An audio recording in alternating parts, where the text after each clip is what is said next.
Black beauty. ये मेरी कहानी है। इसकी शुरुआत उस समय से होती है जब मैं आजादी और थोड़ी शरारत के अलावा कुछ नहीं जानता था। तुम थक गई क्या? मैं भी किससे पूछ रहा हूँ, तुम तो कभी नहीं थकती। नहीं, अभी तो मेरे अंदर बहुत एनर्जी बाकी है। क्या तुम फिर से हारने के लिए तैयार हो? क्या आप बता सकते हैं कि मैं कौन हूँ? और यहाँ का चैंपियन हूँ मैं, हमेशा की तरह। ये मैं हूँ, हमेशा शो ऑफ करने वाला। लकीली किसी ने हमेशा मेरे पैरों को जमीन पर रखना मुझे सिखाया है। बेटा, शायद जीत की दौड़ का समय हो गया। वो कोई और मतलब मेरी माँ थी, डचेस। माँ, आपने देखा मैं उड़ रहा था। मैंने तुम्हें ऊंचे उड़ते देखा बेटा, पर याद रखना, सच्चे चैंपियन ऊंचे उठने के साथ विनम्र होना जानते हैं। विनम्र मतलब शांति से जीतना, यही ना? बिल्कुल। और हमेशा कड़ी मेहनत और ईमानदारी से खेलो और अपनी ताकत दौड़ के लिए बचाए रखो, खेलने के लिए नहीं। उनकी होशियारी मेरे पंखों को उड़ान देती थी, या कह सकते हो पैरों को। और उनके वो शब्द, मैं उन्हें अपने साथ ले गया, एक बेशकीमती खजाने की तरह। ठीक है मिस्टर चैंपियन, जल्दी सोचना, क्योंकि अगली दौड़ में हम आंखों पर पट्टी बांधेंगे। आंखों पर पट्टी? मैं तो फिर कब सो जाऊंगी, मुझे पता ही नहीं चलेगा। मुझे बचपन के वो बेफिक्र दिन याद आते हैं। हम मिस्टर ग्रे के खरीदे हुए एक विशाल घास के मैदान में रहते थे। वो हमारे साथ बहुत ही प्यार और आराम से पेश आते थे। एक सच्चा घर जहाँ पर हर सुबह एक नया खेल लेकर आती थी और हर रात सितारों के नीचे नई कहानियां बनाती थी। एक दिन वो मेरे पास आए। यहाँ आओ बेटा, कहानियां बनाती थी। लेसन सिखाएंगे। मुझे जल्द ही पता चल गया कि लेसन का मतलब लगाम, सीट और ऐसी ही दूसरी चीजों से जान पहचान करना जिन्हें तुम्हें साथ लेकर चलना है। और मैं आपको बता दूं, ये बहुत तकलीफ देता था। चलो बेटा, बस चलो हम फिर से कोशिश करते हैं, ठीक है? यह हिस्सा बहुत तकलीफ देता था, खास करके मुंह पर।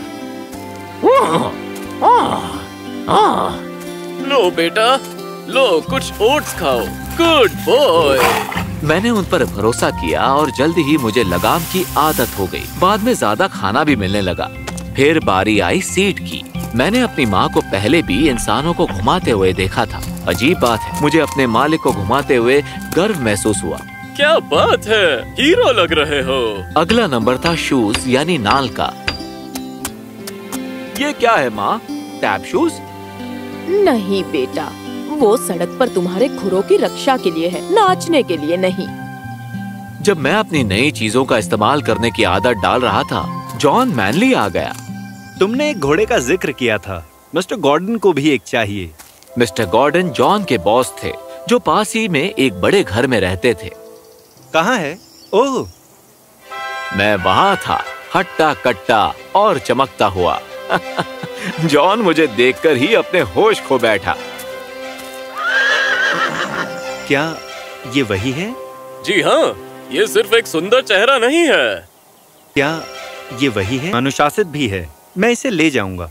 तभी मुझे एहसास हुआ कि मुझे सब कुछ पीछे छोड़ना होगा। माँ, क्या मुझे सचमुच जाना होगा? वो एक बढ़िया घर है बेटा, और याद रखना, मिस्टर गॉर्डन के अस्तबल में तुम जितनी चाहो घास खा सकते हो। लेकिन माँ, मुझे आपकी याद आएगी। मेरी सलाह याद रखना, की याद आएगी। काम करना, मेरा प्यार तुम्हारे साथ है। मैंने अपना एकमात्र घर छोड़ दिया जिसे मैं जानता था। जॉन मुझे बर्टविक पार्क ले गया, जो मेरा नया घर था। चलो इस तरफ, ये है तुम्हारा नया घर। हेलो। ओह हाय। ये एक फुर्तीला छोटा पोनी था जिसके रेशमी बाल उसके चमचमाते सफेद शरीर पर लहरा रहे थे। मैं मैरी लेग्स हूँ। तुम्हारा नाम क्या है? मैं असल में मुझे अभी तक नहीं पता। चिंता मत करो, वो जल्द ही तुम्हें एक नाम दे देंगे। उम्मीद है तुम्हें उससे बेहतर मिलेगा। मेरा पुराना स्टॉल। एक गुस्सैल भूरी घोड़ी बड़बड़ाते हुए अंदर आई। जिंजर, अगर तुम हर किसी पर चिल्लाती नहीं तो तुम्हें अपना स्टॉल नहीं खाना पड़ता। तुम बोलते जाओ और मैं तुम पर चिल्लाती रहूंगी। वो इतनी गुस्सैल क्यों है? ओह, बेचारी का बचपन बहुत मुश्किल भरा था। उसे कभी किसी ने प्यार से नहीं संभाला। मुझे अचानक एहसास हुआ कि सभी इंसान दयालु नहीं होते। और बाद में उसी दिन मेरे नए मालिक मिस्टर गॉर्डन आए। ये तो बहुत सुंदर है। इसका नाम क्या रखें, हम यही सोच रहे हैं सर। इसका नाम होगा ब्लैक ब्यूटी। बहुत बढ़िया। और बस ऐसे ही मेरा नाम ब्लैक ब्यूटी रखा गया। मुझे ये नाम बहुत पसंद आया। जल्दी ही मुझे जिंजर के साथ मिलकर गाड़ी खींचने का काम मिल गया। पहले तो मैं घबराया कि क्या होगा अगर वो गुस्सा हो गई। पता चला कि वो गुस्सैल थी लेकिन अच्छी थी। हम एक अच्छी टीम है ना? एक नौसिखिए के लिए काफी अच्छा है। मेरी लेग्स तुरंत ही एक अच्छा दोस्त बन गया। जिंजर को थोड़ा समय लगा, लेकिन आखिर हमने साथ साथ सड़क पर अपनी लय बना ली। हम कड़ी मेहनत तो करते ही थे, साथ ही हम हफ्ते की छुट्टी का भरपूर आनंद उठाते थे। जिंजर और मैं एक दूसरे से रेस लगाते, हंसते, खेलते और खुलकर बातें करते। मुझे तो विश्वास ही नहीं हो रहा है कि तुम वही बदतमीज घोड़ी हो जब मैं तुमसे पहली बार मिला था। खैर, कभी कभी दूसरों की अच्छाई आपको अच्छा बना देती है। क्या पहले मिले सभी इंसान सचमुच इतने बुरे थे? मेरे अतीत में इंसानों ने मुझे अपनी जरूरतों के लिए इस्तेमाल किया, लेकिन मेरे पिछले मालिकों में से किसी ने भी कभी वो अपमान नहीं दिखाया जो मुझे यहाँ मिला है। उसकी कहानियाँ मेरे दिल को छू गई। बेचारी जिंजर। लेकिन अब तो तुम खुश हो, है ना? हाँ, मैंने कभी इतना लाड प्यार महसूस नहीं किया। हम तीनों मिलकर बर्टविक पार्क में अपने दिन हंसी खुशी बिताने लगे। अपने दिन हंसी खुशी मेरा ध्यान रखता था। जॉन, मिस्टर गॉर्डन, यहाँ तक कि छोटा जो ग्रीन भी। शरारती बच्चा, बिल्कुल छोटे बच्चे की तरह खूबसूरत। लेकिन हमारी खुशी ज्यादा देर तक नहीं टिकी। मिस्टर गॉर्डन की पत्नी गंभीर रूप से बीमार पड़ गई और उन्हें घर बदलना पड़ा। मेरा तो मन ही नहीं हो रहा, लेकिन मुझे अपने खूबसूरत घोड़े बेचने पड़ेंगे। जल्दी ही घर के दरवाजे बंद हो गए और हम सब अलग होने के लिए तैयार खड़े हो गए। मेरे प्यारे दोस्तों, तुम्हारी याद आएगी। कम से कम तुम दोनों तो साथ रहोगे। हम फिर मिलेंगे मेरी लेग्स। और हम तुम्हें कभी नहीं भूलेंगे। जिंजर और मैं जल्दी ही हमारी नई मालकिन लेडी डब्ल्यू के घर लाए गए। उसने जल्दी से हमें बेरिंग रिंग्स नामक एक चीज पहना दी। अरे नहीं, ये फिर से नहीं। ये लगाम की तरह है, लेकिन आपकी गर्दन के लिए। इन लगामों ने हमारी गर्दन को दर्दनाक ढंग से सुंदर मोड़ दिया, मानो हम जानबूझकर घमंडी दिखने की कोशिश कर रहे हो। और ऊपर इससे ज्यादा बिल्कुल नहीं। चलो भी जिंजर, शायद ये सिर्फ एक फैंसी फोटो खिंचवाना चाहते हो। और ऊपर दर्द हो रहा है। सच में दर्द हो रहा है। और ऊपर वो आखिरी बार था। जिंजर ने विद्रोह कर दिया और हंगामा मचा दिया। ये कितनी परेशान करती है। हम इसे किसी और काम पर लगा देंगे। जिंजर, इस तरह हमारा साथ मिलकर काम करना बंद हो गया। बहुत सारा साथ मिलकर काम करना। गॉर्डन की तरह यहाँ कोई छुट्टी नहीं मिलती थी। जूता ढीला हो गया, तुम संभाल लोगे। हैया। जॉन कभी भी मुझे ढीले जूतों में एक कदम भी चलने नहीं दे। संभाल लोगे। हैया, भागो।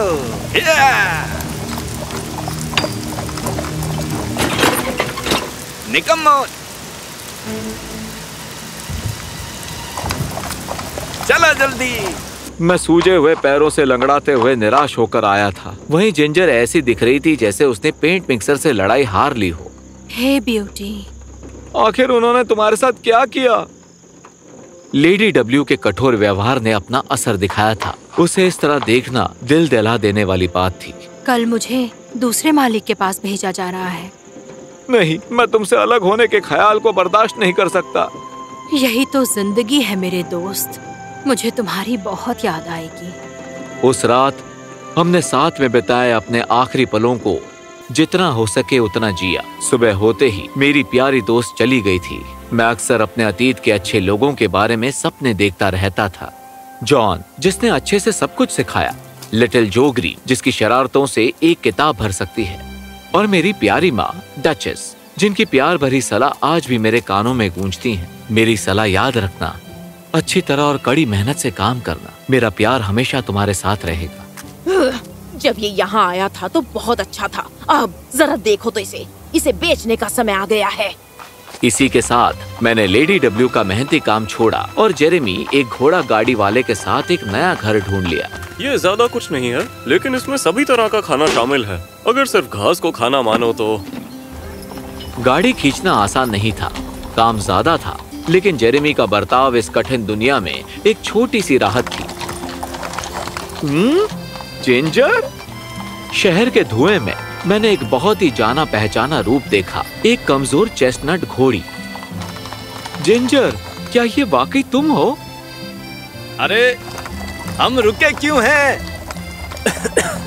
इसके लिए माफ करना। चलो बेटा।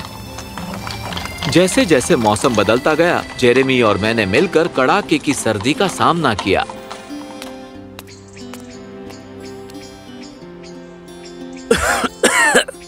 ठंड ने अपना असर दिखाया है। मैं तुम्हें नहीं संभाल सकता, मुझे माफ करना बेटा, लेकिन तुम्हें कोई दूसरा रास्ता ढूंढना होगा। भारी मन से मुझे एक बार फिर बेच दिया गया, इस बार एक घोड़ा किराए पर लेने वाले को। उसकी मांगे बहुत ज्यादा थीं और हम घोड़े बिना किसी आराम या खाने के सुबह से शाम तक काम करते थे। और तेज चलो। मैं थका हुआ और तकलीफ में था, फिर भी मैंने दूसरों के साथ विद्रोह नहीं किया। मेरी माँ की समझदारी भरी बातें कठिनाइयों के बीच भी गूंजती रही। सहना, कोशिश करना और इसे याद रखना। उन अंधेरे दिनों में माँ की यादें, जॉन और जिंजर की यादें रात में लालटेन की तरह थी जो मुझे रास्ता दिखाती थी। जिंजर, काश मैं तुम्हें बस एक बार और देख पाता। ब्यूटी, मेरे प्यारे ब्यूटी। जिंजर, क्या ये वाकई तुम हो? तुम बहुत ज्यादा थके हुए लग रहे हो। मुझे तुम्हारी बहुत याद आती है। मैं अब इस दुनिया से परे हूँ मेरे प्यारे दोस्त। जिंदगी बहुत कठोर, बहुत मुश्किल थी और तुम्हें ऐसा देखकर मुझे कष्ट होता है। ओह जिंजर। लेकिन उम्मीद मत हारो मेरे प्यारे ब्यूटी, आगे बहुत अच्छे दिन आने वाले हैं। अभी के लिए अलविदा। जिंजर, ओह अलविदा मेरी प्यारी जिंजर। मैं दुआ करता हूँ कि तुम्हें आखिरकार शांति और आजादी मिल जाए। कोचमैन हमें रात भर काम करवा कर अपने दिन निकलवा रहा था। ये मेरी जिंदगी का सबसे मुश्किल समय था। चलो तुम बूढ़े बदमाश, खड़े हो जाओ, आगे बढ़ो। मेरे खूरों में दर्द हो रहा था, मेरे घुटने मुड़ गए थे, मैं मुश्किल से खड़ा हो पा रहा था। हिलना तो दूर की बात थी। सिर्फ गुस्से से देखे जाने पर इंसानों ने फैसला किया कि मैं अब किसी काम का नहीं हूँ। उन्होंने मुझे घोड़ों के मेले में भेज दिया अपनी सोई किस्मत आजमाने। मेरे जैसा घोड़ा मेले में खड़ा होकर सोच रहा था कि इस बूढ़े मुरझाए घोड़े को कौन खरीदना चाहेगा। जिंजर, माँ और जॉन की यादों ने मुझे घेर लिया। मैं जिंजर के शब्दों में छिपी आशा से जुड़ा रहा, भले ही वे सिर्फ एक सपना ही क्यों ना था। जिंजर, माँ, जॉन। ब्यूटी, क्या ये तुम हो? वो नाम, मेरा नाम, मैंने इसे इतने प्यार से किसी को पुकारे सालों से नहीं सुना था। फिर एक गर्म हाथ ने धीरे से मेरे चेहरे को सहलाया। एक सफेद खुर और एक सफेद सितारा, ये तुम ही हो। मुझे पहचाना? मैं जो ग्रीन। थके होने के बावजूद मैंने उसकी गंध पहचान ली। मेरे अतीत से एक जाना पहचाना दोस्त, जो ग्रीन, जो कभी बर्टविक पार्क में अनाड़ी सा छोटा लड़का था, अब बड़ा होकर मेरे सामने खड़ा था। ओह, इन्होंने तुम्हारा क्या हाल बना दिया। ब्यूटी, मैं तुम्हें अपने साथ घर ले जा रहा हूँ। और इस तरह जो ग्रीन मुझे अपने घर ले आया। मुझे अच्छी तरह से खिलाया गया, बहुत प्यार मिला और आखिरकार मैं सच में खुश था। अपने सफर के दौरान मैंने इंसान की क्रूरता और दयालुता दोनों को देखा है। आपकी तरह हम घोड़े दर्द महसूस करते हैं और प्यार के लिए तरसते हैं। चलिए साथ मिलकर हम एक ऐसी दुनिया बनाते हैं जहां हर प्राणी, बड़ा हो या छोटा, शांति से और अच्छी जिंदगी बिता सकता है।